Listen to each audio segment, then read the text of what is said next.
Joining me today on the Work in Progress podcast is Taj Eldridge, Managing Director of JFF, Jobs for the Future. Taj, thank you for joining me. Ramona, great to be here. Thank you so much. Looking forward to this conversation. Our conversations are always around green energy, climate, resilient jobs, partly because of the CREST initiative that JFF is part of, and we can talk about that a little bit in a few minutes. Yeah. But I love talking to you because I always feel like I get a really good idea of what the big picture is around climate resilient jobs and just what's going on in the country. So give me a little idea of where we stand. How big of this is this industry right now? Yeah, thanks, Ramona. I tend to, when I think about the idea of the potential in this industry, I think about the time when we had this conversation on whether we should have websites or not. The conversation around bricks and clicks. If you remember in the 90s, there was this whole conversation about, should we have this? The internet is here. I remember the Today Show and Katie Couric was saying, what is this internet?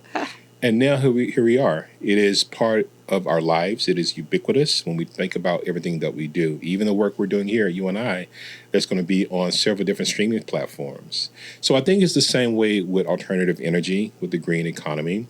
I think that people have heard me say that we're in the adolescent phase. We're still early, because the great thing about this is that there are still dreamers out there who are the entrepreneurs who are thinking about new ways to approach things, whether it's new battery technology that does not use things like cobalt and other things that are damaging so many communities, whether it's different ways of looking at the blue economy, which a lot of people forget to talk about when we talk about the green economy. But I think from a massive financial standpoint, there's over $5 trillion of opportunity globally that we look at. The reason I say globally, and that's important, is because we can't forget that even though there's domestic push for climate opportunities and resilience in this country, this is a global initiative. This is global. We can have the opportunity of exporting not only product, but knowledge, which I think is really important. It feels like that there is some momentum right now for this, that it's no longer just kind of a dream, that there are a lot of organizations out there, a lot of companies that are doing things about it, not only on an entrepreneurial level, but on a corporate level, because almost every single major publicly traded corporation has some kind of, efficiency in their kind of manifest. Absolutely. I think there's a combination of a few things. There's a combination of policy. We've seen the initial policy that's been really kind of waking communities and companies and individuals about the importance of being sustainable, about the importance of how we utilize our resources. Because at the end of the day, that's what all climate is about. It's not about people arguing over the science. What it's about for me is about how do we utilize our resources effectively. Our resources can be the alternative energy that we're doing. It can be so many different other things. It could be hydrogen. That's a new opportunity there.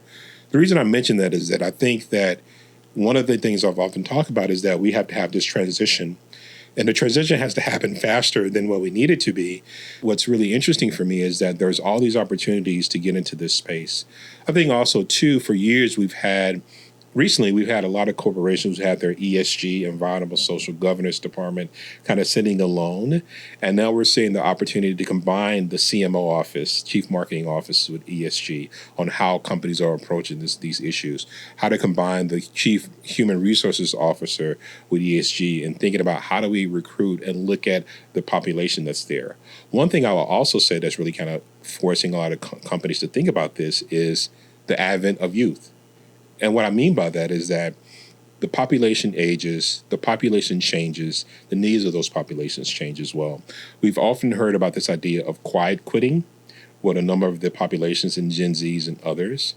But a lot of people don't realize, and it was spoken recently at an annual conference that we had by a young lady named Wawa Gatherill about climate quiet quitting, where people are trying to figure out how do they combine their personal goals in their lives and what they believe in with their professional lives. And so I think those things are forcing that, because those are part of the market too. And companies are responsive to the market. And I think that's what's changing the way that we look at the idea of environmental ESG and all the likes when we think about alternative and clean energy. And on that corporate level, there is that domestic part of it. So you want to make, if you're a U.S.-based company, you want to make your company greener for, profit reasons Yeah. because your shareholders are demanding it. But that also includes a global element, which is the supply chain that comes in. So I know there are a lot of companies that are making sure that their global suppliers are walking the talk as well. Absolutely. The scope 3 that impacts the suppliers for companies has been huge on really shedding a light on that. It's interesting. Our partner within CREST, which we'll talk about later on, is the World Resources Institute that does work in India for us as well, with us with this project. And we actually had the opportunity to speak at the ISM conference, the Institute for Supply Chain Management conference, about this very issue. And I think one of the things we have to also think about going back to that transition is that there are a lot of smaller supply chain people or organizations or companies that are trying to make that transition themselves, and it's taken a little bit of time. And so I think that what's happening here is that, again, this is where technology comes in at to make them more easier and more effective and efficient. And this is why I believe, as a former founder, as a VC as well, that technology and entrepreneurship is going to be hugely important to these supply chains, to these corporations who partner there as well. So when you talk about companies here and the young people who want to work for them or maybe start their own businesses, and that green or blue energy is very important, but there's other jobs that really can play a part in this. So how is that playing out? How are these jobs being identified, and how are we recruiting people? Yeah, I would say, I love when we talk about the types of jobs that are coming in climate.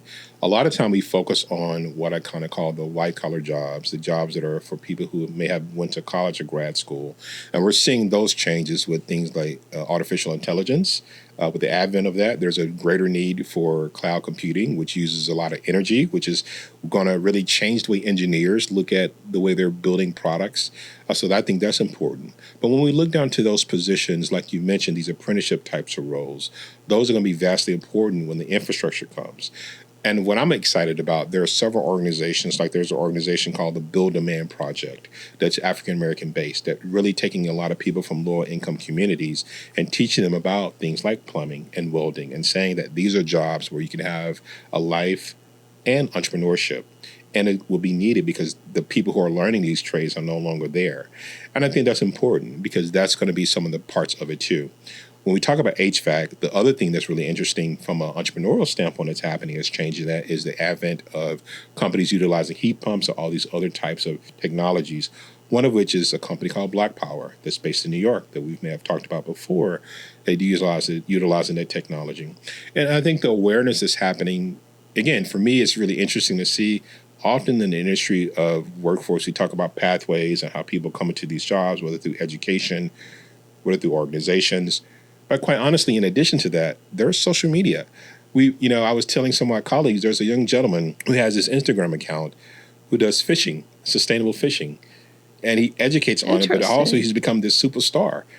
And it reminds me of this show years ago, I think you and I talked about, called Dirty Jobs. Oh, yeah. And Micro, phenomenal. Micro, if you're listening, please call me.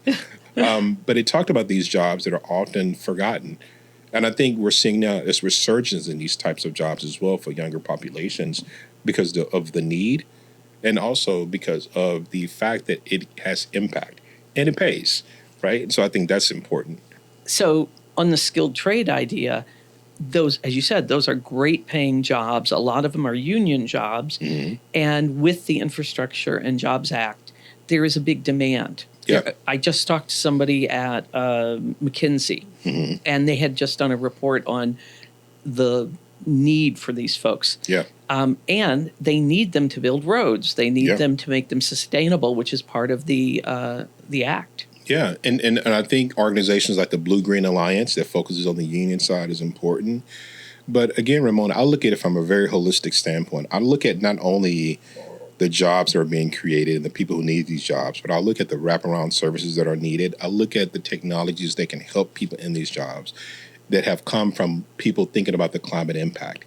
A perfect example is that we have a lot of people in these things we talked about that are doing infrastructure jobs, working on roads, and there are technologies being built that help people stay cool in these type of positions as well.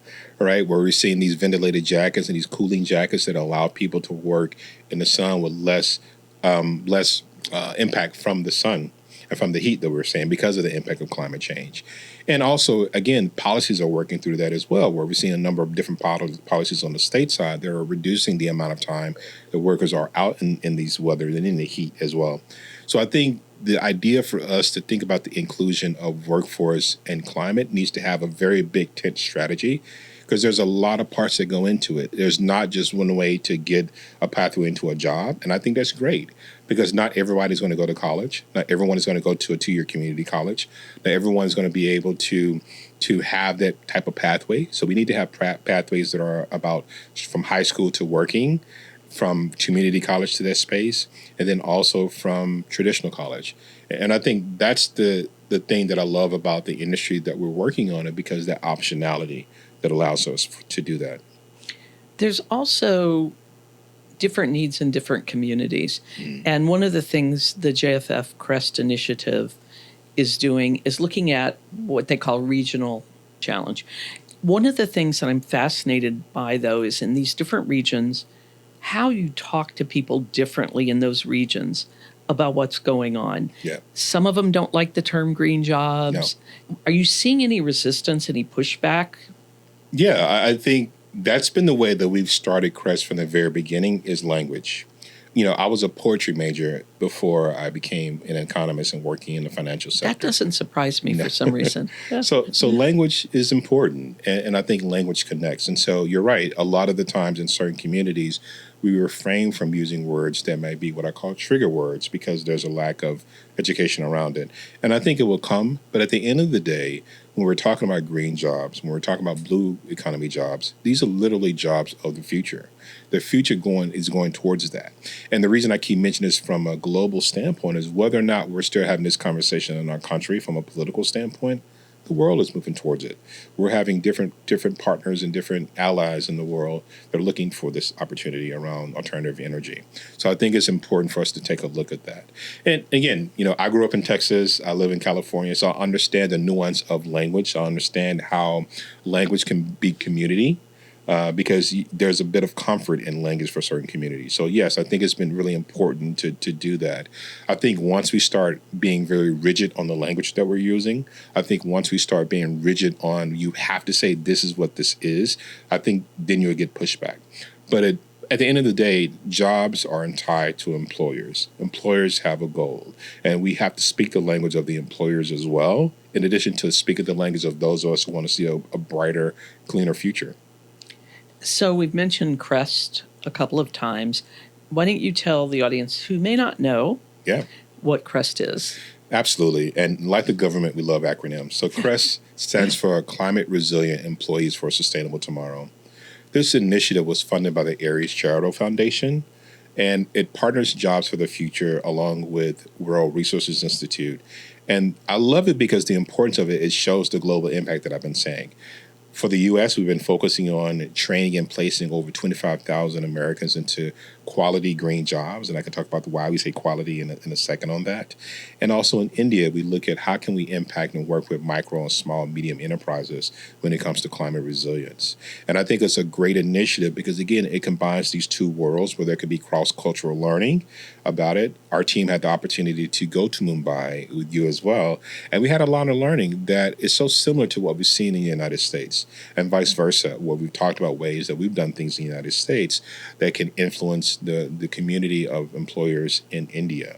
And with CREST, we take this multi-tiered approach. So it's not only us having these conversations like we're having now to talk about the future of work in this space, but it's also work with entrepreneurs who are in the space of climate, but also fintech and financial wellness. Because one of the things we want to talk about is that it's not only about getting people into these jobs, but it's also ensuring that people stay in these jobs. And we know the financial aspect of it is hugely important. And then the other pieces of it, like you mentioned, are the regional challenge, where we work with a number of different regions to really help them think about ways to attract their stakeholders to jobs in the region. And it goes back to what you just said, Ramona, about what I call place-based innovation, where you're making the job opportunities relevant towards that community. If I will, I'll give you a story. When I was visiting Portland, we were talking about this, where one automaker, and I'll refrain from saying the automaker's name, they had a facility there, and they were trying to get people to work for that facility. And the story goes is that a lot of the people, some of the people who were going there, did not want to go there because they thought it was not going to do well because they saw other types of vehicles on the road all of the time. And so that's a perfect example of how influence of locality or proximity is important when we're talking about the type of job opportunities, how people come to it, and the way people are thinking about it as well. And quality. You mentioned quality. Quality jobs are definitely a key of our mission as well, is to put people on the pathways or tell them about these quality jobs. What's your definition of a quality job? Absolutely. You know, when I was growing up, and I came from a very poor community within Dallas, Texas, majority African-American community in Dallas, Texas. And for me, quality was the amount of money you were making. But as I got older, and also looking at what JFF starts looking at, it's more than that. It is the way the worker is treated. It goes from standpoint of being able to take time off when you need to do things of that nature. It goes to, is there an opportunity for advancement? It can even be things around the idea of what are the services around that are helping you with this space of it. One simple thing I often thought about, and we were having this conversation, was that a lot of places, you think of some banks and some other areas, post offices, they all close at 5. But what if you work 9 to 5 and you don't have an opportunity to have great PTO or a flexible work hour, and that really impacts a lot of things that you're doing. And so the idea of the quality jobs framework, which is on JFF's website, really influences a lot of the work that we do in the climate space, because one of the things we have to realize is that not all green jobs can be quality, and there's an aspect of it. But one of the things we do believe is that all jobs have the ability to be green, clean jobs. And the reason for that is because, again, it is about how do we utilize our resources.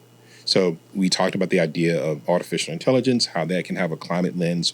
We talked about the idea of, in a previous conversation, about apparel, and you mentioned the Industrial Commons, which is one of our challenge members in North Carolina that works in this space. So the great thing about that is that it gives this, again, the optionality of the type of jobs that are out there, so people just can realize when we talk about green jobs, it's not just solar and it's not just transportation. It is so much more. You mentioned blue energy. I think I have a bit of a handle on it, but I'd love to hear your explanation. Absolutely. And one of the members of our Entrepreneurs in Residence is a company by the name of Julius Education, which does a lot of work in helping companies and people get prepared for jobs in the green economy space. The actual founder of their organization also co-founded this organization called Imagination H2O. And when I think about the blue economy and the work that they do at Imagination H2O, it's really all the types of resources that are utilized on the coast and the ocean areas. We're here in California, huge coastal community. When you think about New Orleans, another coastal community. When you think about Florida as well, even along the East Coast, it is what are these technologies that can help assist on that end? But then you think about it as a global. You know, I went to school in Chile, in Valparaiso, and there's a huge coastline where they have a huge blue economy that's there. And some of their technologies that are there are really interesting. Like there's a company here based in LA that puts these buoys out in the ocean, and as they go up and down, it creates energy, and it comes back to the shore. It's an opportunity for the energy to be harnessed with generators. Another company is building this idea of the Roomba of the ocean that is going out and cleaning the ocean that's close to the area, so it can make sure we have good, strong coral reefs and all these lifestyles that we needed there. As those of us like myself love seafood, so we'll make sure that we have really great opportunities there. But I think both of those things are important, and we'll see this idea as we talk about the green economy, as we talk about the blue ocean economy. It's important for the audience and the workers to understand that these are job opportunities when you hear these terms. We mentioned the Entrepreneur in Residence program, the entrepreneurs. Tell me how you're working with them through the CREST initiative to create job opportunities. Yeah. Yeah, we have some really great companies that are in this space and very diverse. I mentioned one, Julius Education, that works a lot with with companies and other areas to really prepare people for jobs in the green economy. One of the other areas that I love, coming from the idea of what a green economy job is agriculture. We have a company called Renewable that focuses on this idea of food waste and waste in this space. There's another company that's really in this space called Frontline Gig that helps people transition with these temporary jobs in the space. And the whole idea of us starting the Entrepreneur in Residence as part of CREST is to think about how can the regions, again, be aware of these other type of job opportunities that are there that they may not think about because those are things again, we're in the adolescent phase of the green economy. And we have two parts to our entrepreneur in residence. We have this part that I mentioned with the climate cohort, with these companies that are focusing on what are these opportunities in climate, whether it's the training piece of it, whether it's the agriculture piece of it, whether it's the alternative materials piece of it. The second cohort we have is on the financial wellness side. And again, the reason why that's important is that, again, we talked about this idea of we not only want people to get jobs in this space, but we want them to stay in these jobs. And financial wellness is a huge part of that. For me, it goes back to this idea of we can't just train people for jobs and think we're done. We have to ensure that there are wraparound services to help people and their lives change in this space. And so some of the companies there focus on this idea of how people utilize debt, how people utilize their paycheck, and what alternative capital they're going forward. So I think both of those entrepreneur in residence programs are really important for the type of outcome that we want to see of those 25,000 people trained and placed in clean, quality green jobs. And what kind of support are you giving those entrepreneurs? Are they getting advice? Are they getting money? Are they getting both? Absolutely. So definitely the entrepreneurs get a stipend to participate in the program. The program is led by two phenomenal people, Heather Terenzio and Lauren Iannito. And they've been doing this for Java for a while. So they have a foundation that's been really great for that. But what I think when I talk to the founders, and I just talked to one today, what they say they love about it is JFF's connections and network. I often tell founders that when you start in a company, it's really about the 4 C's. Yes, everybody goes to access to capital, the first C, but there's also access to customers, access to connections, and access to culture. When I talk about culture, I mean a culture of doing it right the first time. I mean a culture of ensuring that you have the right pathway to get what you need that's done. And a culture of once you get the money in from the investment, how do you spend it wisely? How do you have the right communications and networking contacts to make sure you're spending your money you're getting from investors more effectively? And so I think those are the things that entrepreneurs see. When I was a founder, I used to think all I need is money and that will be it. And then when I got money, I realized I need way more than that. So I think advice, and they have a lot of mentors and guest speakers that come to the companies, both for the climate cohort and the financial wellness cohort, that I think are really important for these companies to thrive. And then also, one of the things we take a look at is how can we connect these companies and the technologies they're doing to the regions and assure that the stakeholders in the regions, the people that the regions are working with, have access to some of these financial inclusive tools or have access to some of these tools that working with some of these climate cohort companies. I just saw a stat that 55% of the new jobs over the last decade have been started by small businesses. So there is opportunity. Do you feel that there are enough of these small businesses out there, entrepreneurs who are really focused on this area, so that they can scale up and that we can put a lot more than even the 25,000 to work? Yeah, I think so. I think the landscape has changed post-COVID because, as we all know, between the CHIPS Act, between the IRA, and so many different other federal policies, that has unlocked some funding that's been out there for small businesses to take advantage of and to utilize it to grow and scale. I think there's been private capital, me coming from having a private capital background in venture capital. I think we've seen the rise of a number of different public and private partnerships and they come into this space. But I think small businesses are the heartbeat of our country. And I think that's what I get excited about when I see these opportunities where people see something that needs to be filled, a solution that needs to occur. And I think some of these solutions happen from people just having these conversations. Somebody might hear us talking about some issues that some region or some entrepreneur are having or some people are looking to have, and they see a need. One of the things I think about, we talk about this idea of people who did not go to different pathways, and they may go to apprenticeship.